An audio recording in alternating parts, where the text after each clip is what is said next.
আল্লাহ যাকে পথভ্রষ্ট করে দেয় সে রাস্তা কি করে পাবে? কেউ কোরআনের আয়াত থেকে উত্তর দিচ্ছে, আমার আরো সন্দেহ করবে। আমি ঘুরিয়ে জিজ্ঞাসা করছি, আপনি কোথায় থেকে আসছেন আর যাবেন কোথায়? এবারে তো ঠিকভাবে নিজের ভাষায় বলবে। তো কি বলছে শুনেন, সুবহানাল্লাযী আসরা বিআবদিহি লাইলাম মিনাল মাসজিদিল হারামি ইলাল মাসজিদিল আকসা।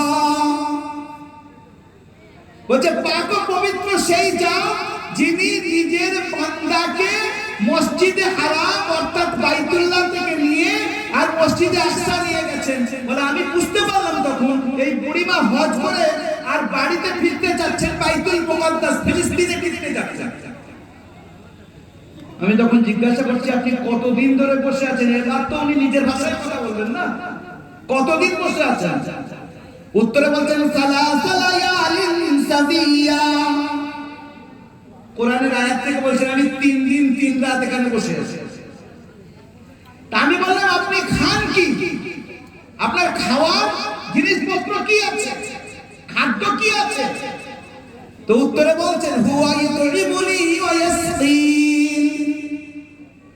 উনি আমাকে খাদ্য দেন, উনি আমাকে পান করান। অর্থাৎ আল্লাহর কালাম থেকে বলছেন আল্লাহই আমাকে খাদ্যের ব্যবস্থা করেন, পানের ব্যবস্থা করেন। উনি বলছেন এইরকম বান্দি তো আমি দেখিনি, কি টাইপ? যা জিজ্ঞাসা করছি উত্তর কোরআনের আয়াত থেকে দিয়ে যাচ্ছে। আমি তারপরে বললাম আচ্ছা আমার কাছে কিছু খাদ্য আছে, আপনি খাবেন কি? এবারে তো নিজের ভাষায় বলবে। তখন বলছে আতিমুস সিয়ামা ইলাল লাইল, বলে রোজা রাত পর্যন্ত, সন্ধ্যা পর্যন্ত পুরো করো। আয় আল্লাহ। আমি তখন বললাম আপনি তো সফরে আছেন, বুড়ি মানুষ, আপনার রোজা, এখন তো রমজান মাস না, রোজা রেখেছেন কেন?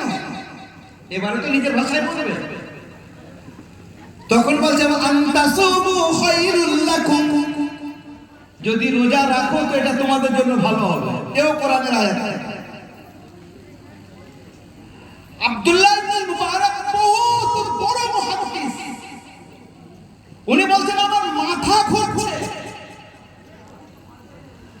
আমার বুঝে আসছে না যে কিরকম মহিলার পাল্লায়, কিরকম পরিমাণ পাল্লায় পড়েছি। যা জিজ্ঞাসা করছি কোরআনের আয়াত থেকে বলে যাচ্ছে। আমি তখন বললাম আপনার গোত্রের নাম কি,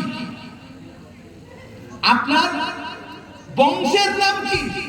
তা বলছে লা তাকফু মা লাইসা লাকা বিহি ইলম, যে ব্যাপারে তোমার কোনো লাভ নেই ফালতু প্রশ্ন করো। তো কোরআন থেকে। তা আমি এবার কি বললাম, আমার এই উট আছে, আমার উটে আপনি বসবেন, আপনাকে নিয়ে যাই, আমার উটে আসেন। তখন উনি এবার উঠে বসতে যাচ্ছেন, তখন উট পালিয়েছে, উনি পড়ে গেছেন, কাপড় একটু ছিঁড়ে গেছে। উনি তখন বলছেন মা আসাবাকুম মিন মুসিবাতিন ফাবিমা কাসাবাত আইদিন নাস, বলে তোমাদের উপরে যা বিপদ আসে ও তোমাদের নিজেদের কাজের কারণে, ভুলের কারণে। এখনো কোরআনের আয়াত থেকে। তারপর আমি বললাম ঠিক আছে, আমি উটটাকে বেঁধে দিচ্ছি, তারপর আপনি বসেন। ওনাকে বসিয়ে দিলাম। এবার উনি পড়ছেন সুবহানাল্লাযী সাখখারা লানা হাযা ওয়া মা কুন্না লাহু মুকরিনিন ওয়া ইন্না ইলা রাব্বিনা লামুনকালিবুন। আচ্ছা বুড়ি মানুষ তো, উনি বসতে গেছেন। তা উনি আমাকে বলছেন আমার যদি চোখ ওনার দিকে উঠে যায় তাহলে পর্দার বিষয়। তো উনি বলছেন কুল্লিল মুমিনিনা ইয়াগুদ্দু মিন আবসারিহিম, মুমিনদেরকে বলে দাও যেন ওরা নিজেদের চোখটাকে নিচে রাখে। অর্থাৎ আমার দিকে চোখ তুলো না, নিজের নিগাহটা, নজরটা নিচে রাখো। আমি বুড়ি মানুষ বলে তোমার আমার চোখে দেখাতে চাই। এবার উনি বসলেন, তো আমি চিন্তা করলাম ওনার সঙ্গে কথা বলবো। যাই বলছি প্রত্যেকটার উত্তর কোরআন থেকে দিচ্ছে, আমার জীবনে এরকম জানা নেই। আমি এবারে আমার মতো করে মনে মনে পদ্য পড়ছি, একটু আস্তে, মানে আওয়াজে, উচ্চ আওয়াজে, হালকা উচ্চ আওয়াজে আমি আরবি পদ্য পড়ছি। তখন বলছেন উনি ফাকরাউ মা তায়াসসারা মিনাল কুরআন, আরে তুমি পদ্য কি পড়ছো? কোরআন পড়ো। এও কোরআন থেকে। কার পাল্লায় আজকে আমি পড়েছি? বলছে এবার আমি তাড়াতাড়ি দৌড়ে দৌড়ে যাচ্ছি যাতে ওনার যারা যেখানে আত্মীয়রা আছে সেখানে পৌঁছে দিয়ে আমি বেঁচে যাই। যখন দৌড়চ্ছি উনি বলছেন ওয়াকসিদ ফি মাসলিকা ওয়াগদুদ মিন সাওতিক, আস্তে আস্তে মধ্যম পন্থায় চলো আর আওয়াজ মিডিয়াম রাখো। এ আল্লাহ, আমি আর পারলাম না এর কাছে। নিয়ে গিয়ে এক জায়গায় গিয়ে দেখছি একটা কাফেলা এসেছে। আমি বললাম এবার বলেন আপনার কাফেলা এসে গেছে, এবার দেখি কি বলে, এর মধ্যে কে আছে আপনার? উত্তরে বলছে আল মালু ওয়াল বানুনা জিনাতুল হায়াতিদ দুনিয়া, সন্তান আর অর্থ এটা দুনিয়াবী জীবনের সৌন্দর্য। আমি বুঝতে পারলাম যে এখানে ওনার সন্তানরা আছে। তাই বললাম এত লোক আছে এর মধ্যে আপনার সন্তানরা কি কাজ করে সেটা বলেন। বলছেন ওয়া আলামাতিন ওয়া বিন নাজমি হুম ইয়াহতাদুন, বলছে আল্লাহ পাক এই তারা তৈরি করেছেন, তারার অনেকগুলো কাজ আছে, তার মধ্যে থেকে একটা কাজ হলো দিক নির্ণয় করা, রাস্তা জানা। আমি বুঝতে পারলাম ওনার ছেলে তার মানে রাহবার, রাস্তা দেখায়। তাই বললাম আপনার ছেলেগুলোর নাম আছে একটা কি দুটো? বলছে ওয়াত্তাখাযাল্লাহু ইব্রাহিমা খলিলা ওয়া কাল্লামাল্লাহু মূসা তাকলিমা ইয়া ইয়াহইয়া খুযিল কিতাবা বিকুওয়া। তার মানে ওনার তিনটে ছেলে, ইব্রাহিম, মুসা, ইয়াহইয়া। আমি গিয়ে বললাম ভাই কে ইব্রাহিম, মুসা, ইয়াহইয়া আছো? বলে চাঁদের মতো তিনটে যুবক পার হয়ে এসেছে। এবার বলে আম্মাজি বলছেন, বলে আমরা যখন বসে গেছি আম্মাজি তখন বলছেন ফাবাসু আহাদাকুম বিওয়ারিকুম হাযিহি ইলাল মাদিনা ফালইয়ানজুর আইয়ুহা আযকা তাআম। বলছে তোমাদের মধ্যে কোরআনে কারীমের এই আয়াত সূরা কাহফে বলছে কিছু পয়সা নিয়ে যাও, বাজার থেকে কিছু কিনে নিয়ে এসো। এনে যখন আমার সামনে রাখা হলো তো আমাকে বলছেন ওই বুড়িমা কুলু ওয়াশরাবু বিমা আসলাফতুম ফিল আইয়ামিল খালিয়া, তুমি আমার সঙ্গে ভালো ব্যবহার করেছো ওই জন্য মেহমানদারি হচ্ছে, তুমি মেহমানদারি গ্রহণ করো, খাও। আমি তো সহ্য করতে পারিনি, এতক্ষণ সহ্য করেছি। হযরত আব্দুল্লাহ ইবনে মুবারক বলছেন আল্লাহর কসম করে বলছি খাদ্য আমার জন্য হারাম, আমি খাদ্য গ্রহণ করবই না। ওনার ছেলেরা বলছে কি হয়েছে, আপনি এত রেগে গেছেন কেন? বলে আমাকে আগে বলো তোমার মায়ের এই পরিস্থিতিটা কবে থেকে? আমার মায়েরা শুনি, ভাইরা শুনি এই উম্মতে কেমন কেমন মহিলারা এসেছিল। তখন তার ছেলে তিনজন বলছে হুজুর